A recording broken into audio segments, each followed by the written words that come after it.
अच्छा बेटे, आज हम बात करेंगे इलेक्ट्रोलिसिस की।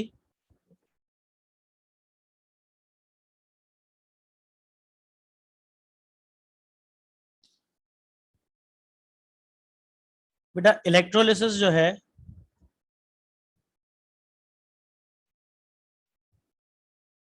वो एक इलेक्ट्रोकेमिकल प्रोसेस है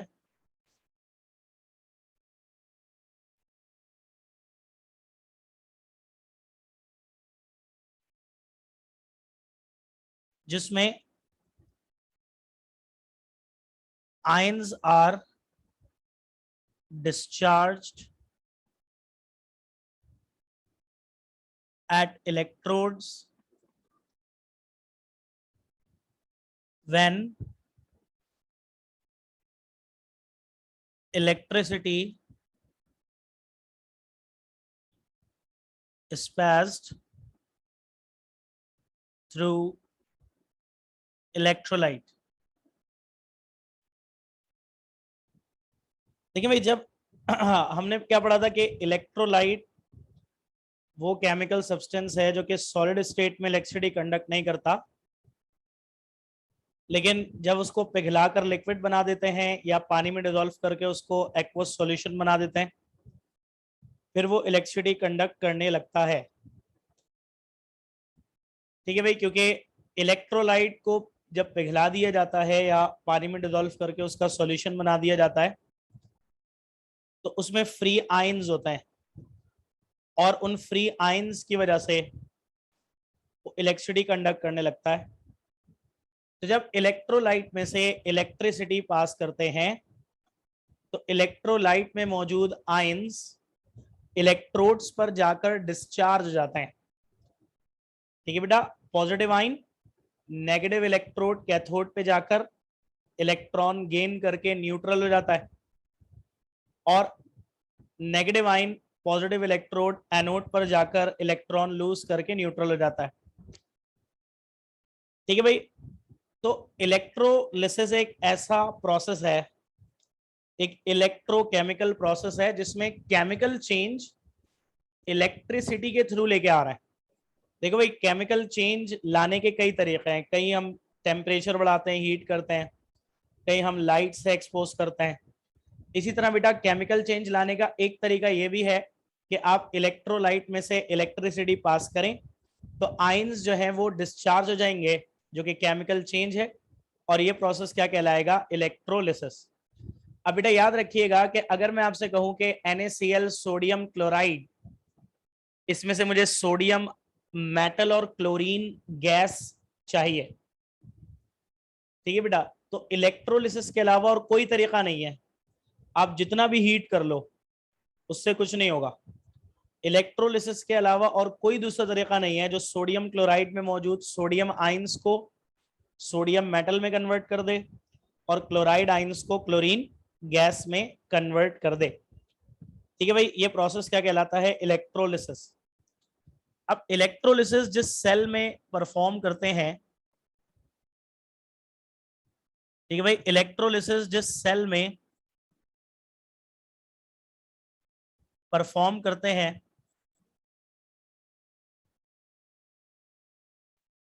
उसे कहते हैं इलेक्ट्रोलिटिक सेल, और उसकी बेसिक कंस्ट्रक्शन आपको पता होनी चाहिए।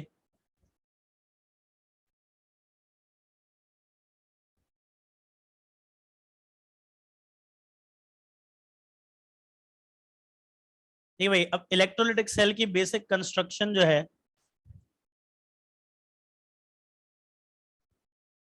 वो कुछ इस तरह से होती है।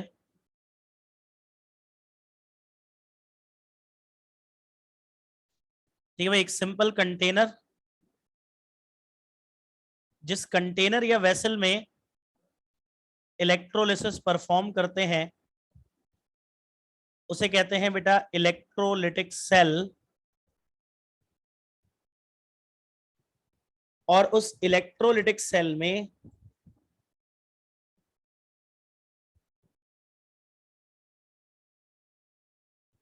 हम फिल करते हैं इलेक्ट्रोलाइट।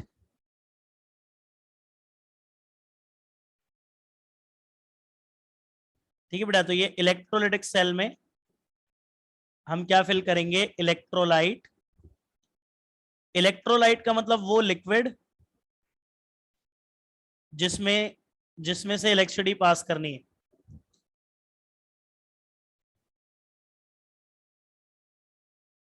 तो ये हमने इसमें क्या फिल कर दिया, electrolyte.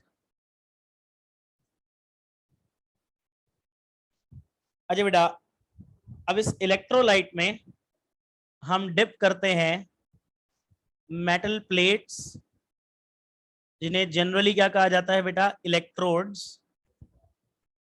And these electrodes are responsible for passing the electricity through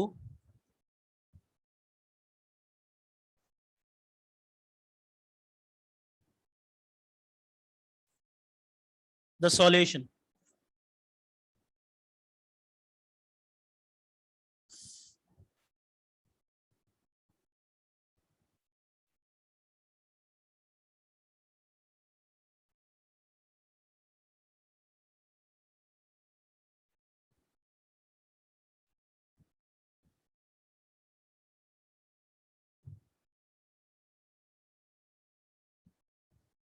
ठीक है बेटा, तो अब ये इसमें हम इलेक्ट्रोड्स प्लेस करेंगे।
हाँ,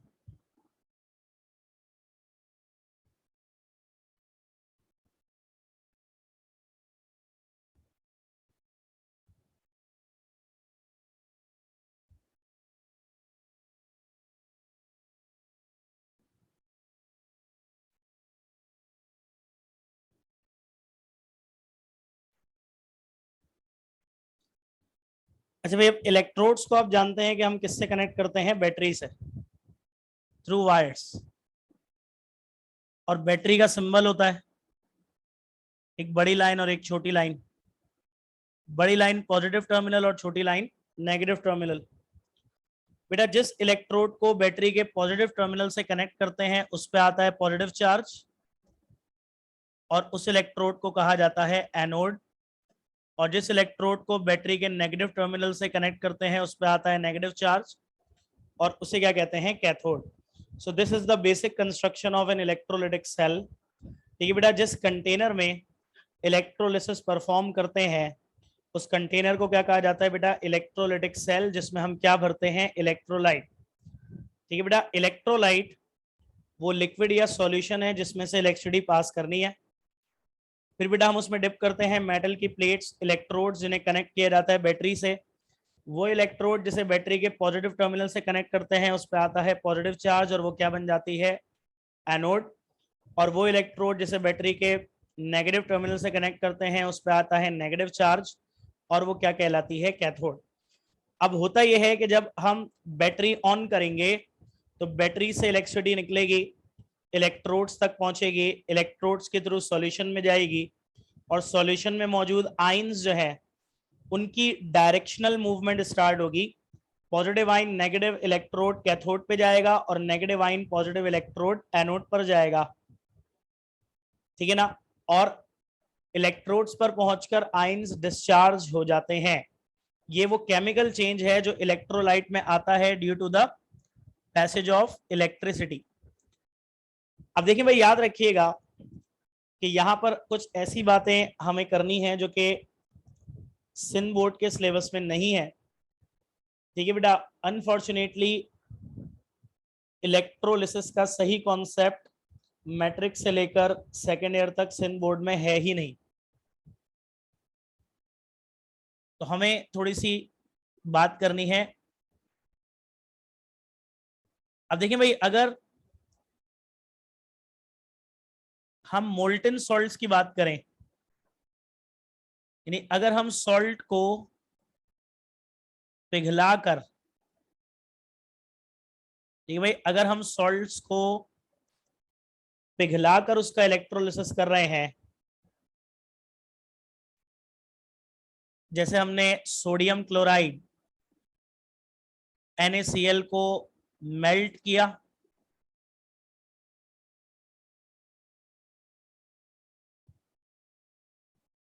तो बेटा मोल्टन सोडियम क्लोराइड में सोडियम आयंस और क्लोराइड आयंस होंगे। अब मोल्टन सॉल्ट्स के इलेक्ट्रोलिसिस का कॉन्सेप्ट वही है जो आपने पढ़ा है। आपने जो पढ़ा है बेसिकली वो है मोल्टन सॉल्ट्स का, लेकिन अप्लाई वो सब पे करवा दिया जाता है। देखिए भाई, मोल्टन सॉल्ट में दो ही आयंस होते हैं, एक पॉजिटिव आयन और एक नेगेटिव आयन। जब आप इलेक्ट्रिसिटी पास करेंगे तो पॉजिटिव आयन जो है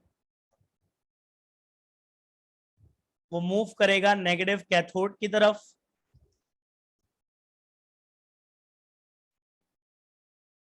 और जब वो कैथोड पर पहुंचेगा तो इलेक्ट्रॉन्स लूज करके, सॉरी गेन करके न्यूट्रल हो जाएगा। ठीक है भाई, सोडियम पे चार्ज +1 है ना, तो एक इलेक्ट्रॉन कम है, तो एक सोडियम एक इलेक्ट्रॉन गेन करेगा, दो सोडियम दो इलेक्ट्रॉन गेन करेंगे और न्यूट्रल हो जाएंगे। न्यूट्रल का मतलब सोडियम मेटल।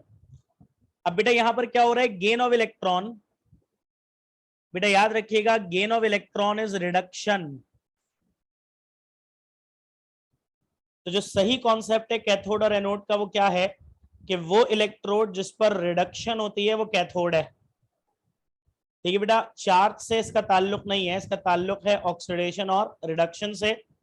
वो इलेक्ट्रोड जिस पर रिडक्शन होती है वो क्या कहलाती है, कैथोड। अच्छा भाई, इसी तरह क्लोराइड आइंस जो है,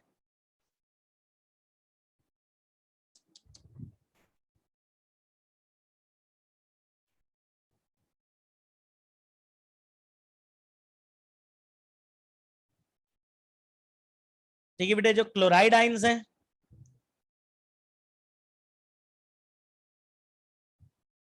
वो नेगेटिव है, तो वो कहां पे जाएंगे, एनोड पे। और जब एनोड पर पहुंचेंगे तो बेटा एक क्लोराइड आयन के पास -1 चार्ज का मतलब एक इलेक्ट्रॉन ज्यादा है, तो एक क्लोराइड आयन एक इलेक्ट्रॉन लूज करेगा, दो क्लोराइड आयंस दो इलेक्ट्रॉन लूज करेंगे और दो क्लोरीन एटम बनेंगे जो कि आपस में जुड़ के क्या फॉर्म कर लेंगे, Cl2 क्लोरीन गैस। अब बेटा क्लोराइड आयंस इलेक्ट्रॉन लूज कर रहे हैं, आप जानते हैं लॉस ऑफ इलेक्ट्रॉन क्या होता है, ऑक्सीडेशन। तो बेटा एक्चुअल कॉन्सेप्ट एनोड का क्या है कि एनोड वो इलेक्ट्रोड है जिस पर ऑक्सीडेशन होती है। तो भाई ये एक सिंपल प्रोसेस है। हम कहेंगे कि जी मोल्टन NaCl के इलेक्ट्रोलिसिस के दौरान sodium ions, positive ions cathode पर जाकर रिड्यूस होकर सोडियम मेटल फॉर्म करेंगे जो कैथोड पर डिपॉजिट होगा, जबकि क्लोराइड आइंस एनोड पे जाकर इलेक्ट्रॉन लूज करेंगे, क्लोरीन गैस बनेगी जो कि एनोड से लिबरेट होगी। तो देखो भाई, मोल्टन सॉल्ट्स के इलेक्ट्रोलिसिस का कॉन्सेप्ट तो ऑलमोस्ट वही है जो कि आपने पढ़ा था। जो डिफरेंट है ना बेटा वो एक्वस सॉल्ट्स का है। ठीक है बेटा, डिफरेंस किसका है? एक्वस सॉल्ट्स का।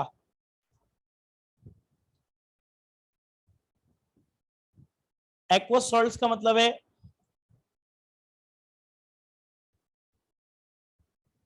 aqueous solution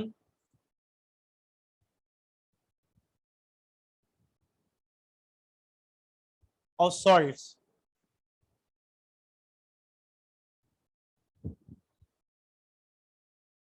जैसे भाई पहले हमने मोल्टेन NaCl का इलेक्ट्रोलिसिस किया था, अब हम एक्वस NaCl के इलेक्ट्रोलिसिस की बात करेंगे।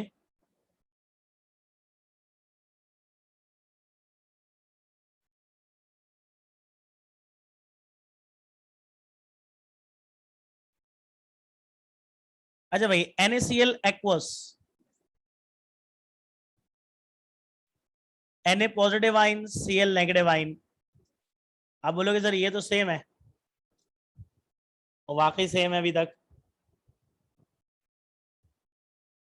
लेकिन बेटा जब एक्वस सॉल्ट्स की बात की जाती है तो याद रखिएगा कि हम सॉल्ट के आइंस के साथ साथ वाटर के आइंस को भी कंसीडर करते हैं।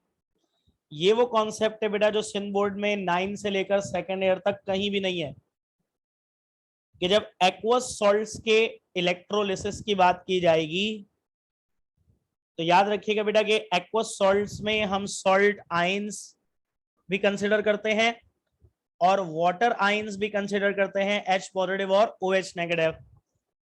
और फिर मसला ये आता है कि हमारे पास दो कैटाइंस हो जाते हैं और दो एनाइंस हो जाते हैं। अब जब सॉल्यूशन में दो कैटाइंस होंगे तो जब हम इलेक्ट्रिसिटी पास करेंगे तो बेटा ये दोनों कंपीट करेंगे कि कौन कैथोड पर जाकर डिस्चार्ज होगा। सिमिलरली जब दो एनाइंस हैं तो वो दोनों कंपीट करेंगे कि कौन एनोड पर जाकर डिस्चार्ज होगा। और ये कैसे पता चलेगा? तो पहले हम पॉजिटिव आइंस की बात करते हैं। कैटाइन डिस्चार्ज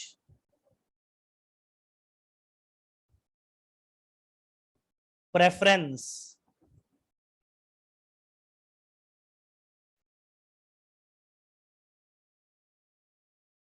अच्छा बेटा, कैटाइन डिस्चार्ज प्रेफरेंस क्या मतलब है? कि जब दो पॉजिटिव आइंस होंगे सॉल्यूशन में तो प्रेफरेबली कौन सा आइन, कौन सा कैटाइन कैथोड पर जाकर डिस्चार्ज होगा, ये हमें पता चलेगा बाय रिएक्टिविटी सीरीज।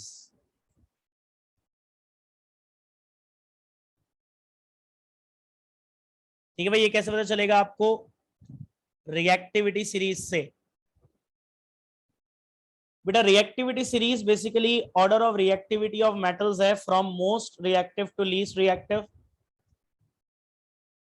और इसमें बेटा potassium, sodium, calcium, magnesium, zinc, iron, lead, hydrogen, copper, silver. वैसे तो बेटा सीरीज बहुत लंबी है लेकिन आपको ये कंपोनेंट याद रखना है इसका, और इसको याद करने का एक नेमोनिक है और वो ये है कि प्लीज सेंड कैमल्स, monkeys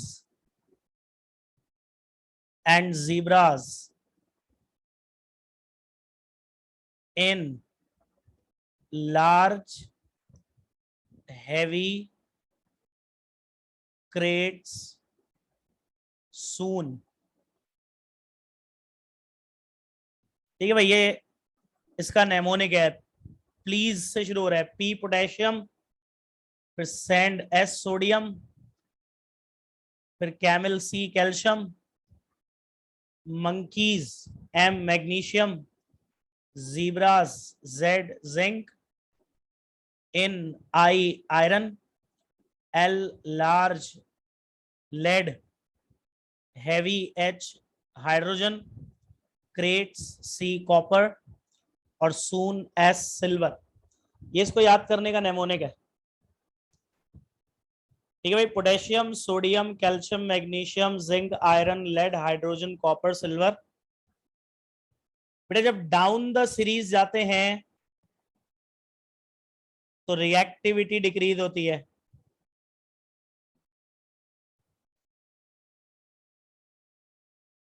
और ईज ऑफ डिस्चार्ज इंक्रीज होती है। देखो जो जितना ऊपर है वो उतना ही ज्यादा रिएक्टिव मेटल है, और जो जितना ज्यादा रिएक्टिव मेटल है वो इलेक्ट्रॉन लूज करने की टेंडेंसी ज्यादा रखता है, गेन करने की टेंडेंसी कम रखता है। ऐसा ही है ना बेटा?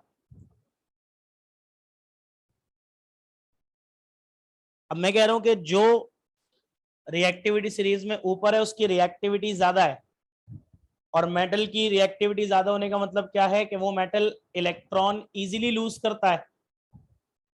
जब लूज इजीली करता है तो गेन मुश्किल से करेगा ना, पॉजिटिव आयन इलेक्ट्रॉन गेन करके डिस्चार्ज होता है। तो ऊपर से नीचे आते हुए मेटल की रिएक्टिविटी तो डिक्रीज हो रही है, but ease of discharge increase हो रही है।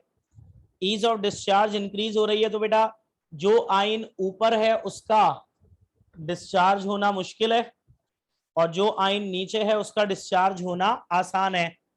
तो अब अगर हम बात करें सोडियम और हाइड्रोजन की, तो सोडियम ऊपर है उसका डिस्चार्ज होना मुश्किल है, हाइड्रोजन नीचे है उसका डिस्चार्ज होना आसान है। जो जब NaCl के सॉल्यूशन में से इलेक्ट्रिसिटी पास करेंगे तो बेटा सोडियम और हाइड्रोजन में से hydrogen H positive ion cathode पर जाएगा और इलेक्ट्रॉन गेन करके हाइड्रोजन फॉर्म करेगा। ठीक है भाई? अब रैंडम क्वेश्चन बन सकता है। ठीक है बेटा, रैंडम क्वेश्चन बन सकते हैं कि भाई अगर मैं इलेक्ट्रोलिसिस कर रहा हूं जिंक सल्फेट सॉल्यूशन का, ठीक है बेटा, अगर मैं इलेक्ट्रोलिसिस कर रहा हूं किसका? जिंक सल्फेट सॉल्यूशन का, तो मुझे बताओ भाई कैथोड पर क्या रिएक्शन हो रहा होगा। सवाल ऐसे बन सकता है कि what will be the reaction occurring at cathode in the electrolysis of zinc sulphide solution. तो ए होगा zinc ion plus 2 electron zinc metal, B होगा H positive ion 2 electron hydrogen gas, C होगा zinc atom lose electron to form zinc ions, और C होगा H2 lose electron to form H positive ion. बताइए भाई, तो अगर zinc sulphate solution का electrolysis करेंगे तो कैथोड पर कौन सा रिएक्शन हो रहा होगा? A B C D.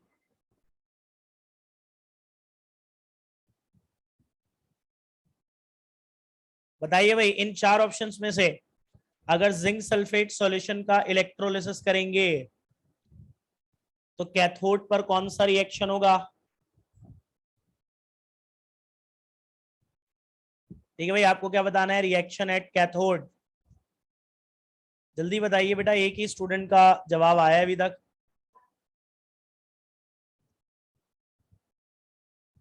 भाई आप पोजीशन देख लेना रिलेटिव, जिंक ऊपर है हाइड्रोजन नीचे है। मैंने क्या बताया था कि अब ज़ाहिर जिंक सल्फेट सॉल्यूशन है तो उसमें कौन कौन से आयंस होंगे? जिंक सल्फेट सॉल्यूशन में जिंक आयंस सल्फेट आयंस होंगे, और बेटा हर सॉल्यूशन में वाटर के आयंस H पॉजिटिव और OH नेगेटिव आयन होंगे। तो पॉजिटिव आयन कौन कौन है? जिंक और हाइड्रोजन। जिंक ऊपर है तो उसका डिस्चार्ज होना मुश्किल है, हाइड्रोजन नीचे है तो उसका डिस्चार्ज होना आसान है। तो जिंक और हाइड्रोजन में से कौन जाएगा? हाइड्रोजन। तो कौन सा रिएक्शन सही होना चाहिए बेटा यहां पर? बी। तो इसका आंसर होगा बी।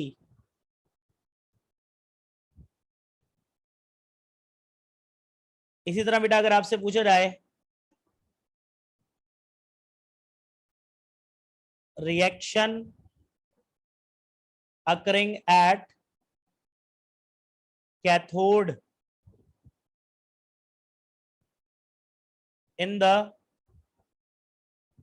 electrolysis of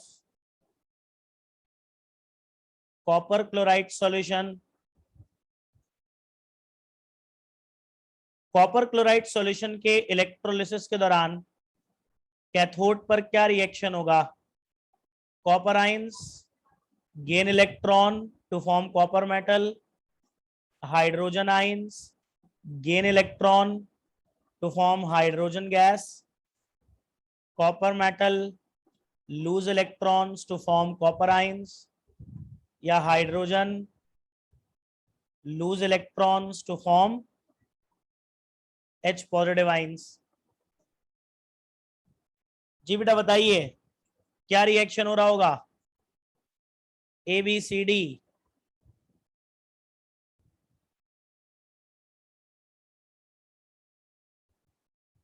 बेटा जल्दी से बताएं, इतना टाइम नहीं है। ए बी सी डी कौन सा रिएक्शन हो रहा होगा? रिस्पॉन्सिव बने फौरन।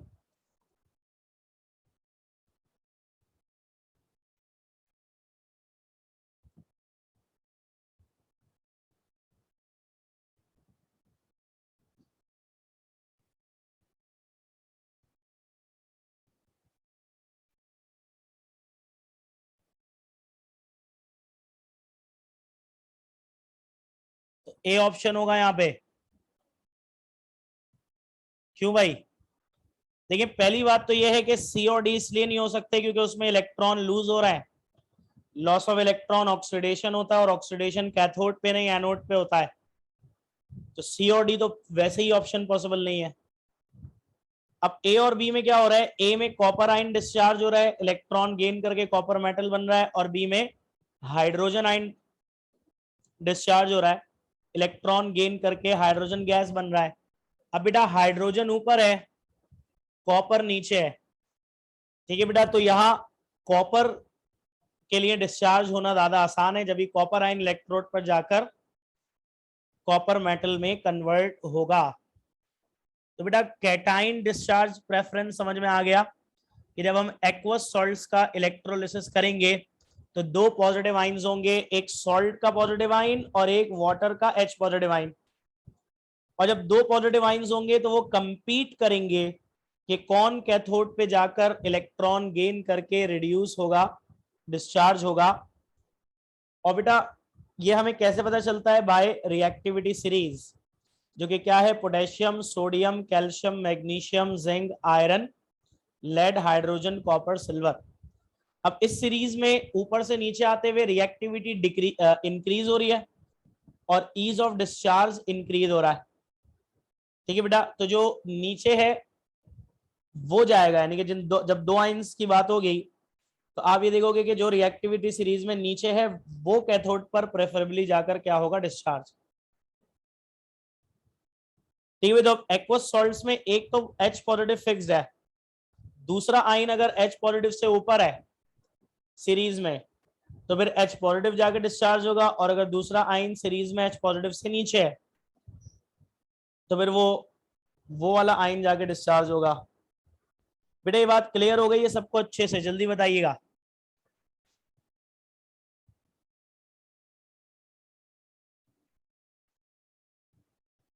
अच्छे से समझ में आ गई है सबको?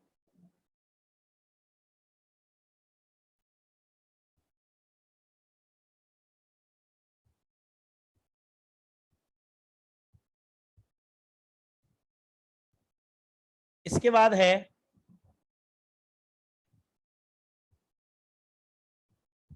A9 discharge preference.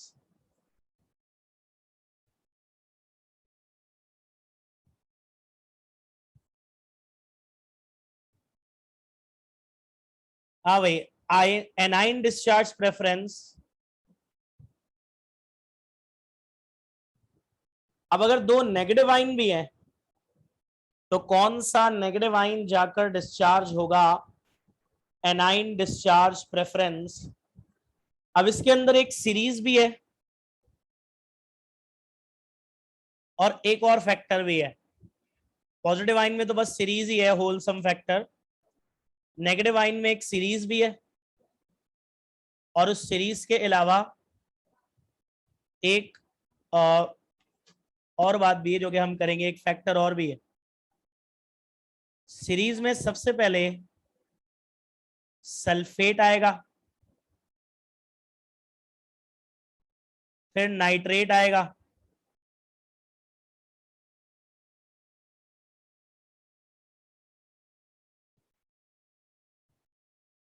उसके बाद बेटा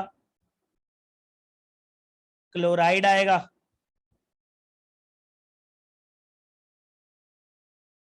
फिर ब्रोमाइड आएगा,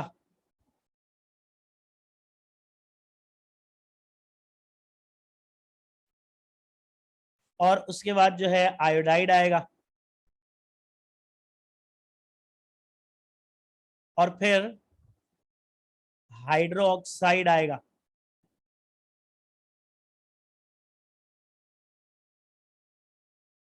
अच्छा भाई, अब ये जो सीरीज है इसमें ऊपर से नीचे आते हुए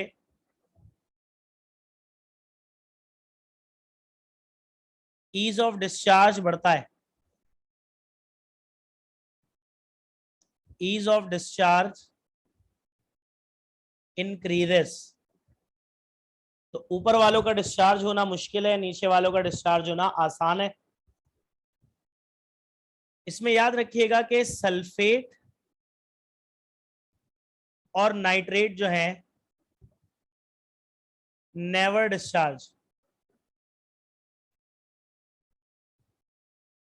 जरा बेटा, सल्फेट सबसे ऊपर है ना नाइट्रेट सीरीज में, और ये दोनों कभी भी एक साथ नहीं होते, तो सल्फेट या नाइट्रेट कभी भी डिस्चार्ज नहीं होगा। जो दूसरा नेगेटिव आयन इनके साथ प्रेजेंट है वही जाकर डिस्चार्ज होगा। तो इसको ऐसे ध्यान में रख लो कि सल्फेट और नाइट्रेट कभी भी डिस्चार्ज नहीं होंगे। तो अब जो बच गए उसमें क्लोराइड सबसे ऊपर है, ब्रोमाइड उससे नीचे है, आयोडाइड उससे नीचे, और हाइड्रोक्साइड सबसे नीचे। तो जो नीचे है बेटा उसका डिस्चार्ज होना आसान है, तो प्रेफरेबली वही जाएगा एनोड पर। जो ऊपर है उसका डिस्चार्ज होना मुश्किल है बेटा, तो वो एनोड पर नहीं जाएगा। ठीक है बेटा, ये बात समझ में आ गई आप लोगों को? तो एक फैक्टर तो सीरीज हो गई। दूसरा फैक्टर इसमें होता है कॉन्सेंट्रेशन।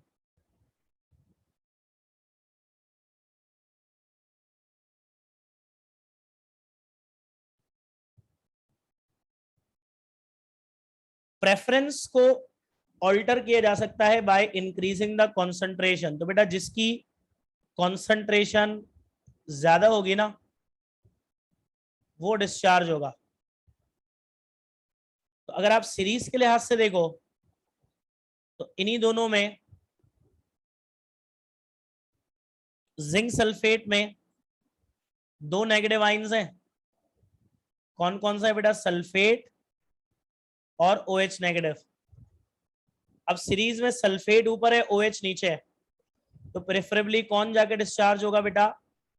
OH आइन। और OH आइन कैसे डिस्चार्ज होता है? तो बेटा H पॉजिटिव की इक्वेशन तो मैं ऊपर लिख चुका हूं। OH आइन ऐसे डिस्चार्ज होता है, H2O प्लस O2।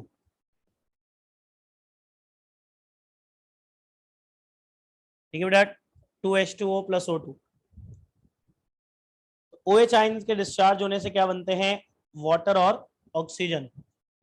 4 इलेक्ट्रॉन आने चाहिए। तो अब अगर आपसे पूछा जाए कि भाई सल्फेट और OH है, तो मैंने बताया सल्फेट नाइट्रेट कभी भी नहीं डिस्चार्ज होता है, तो OH आइन जाएगा एनोड पे और OH आइन एनोड पे जाकर डिस्चार्ज होके वाटर और ऑक्सीजन फॉर्म करेगा।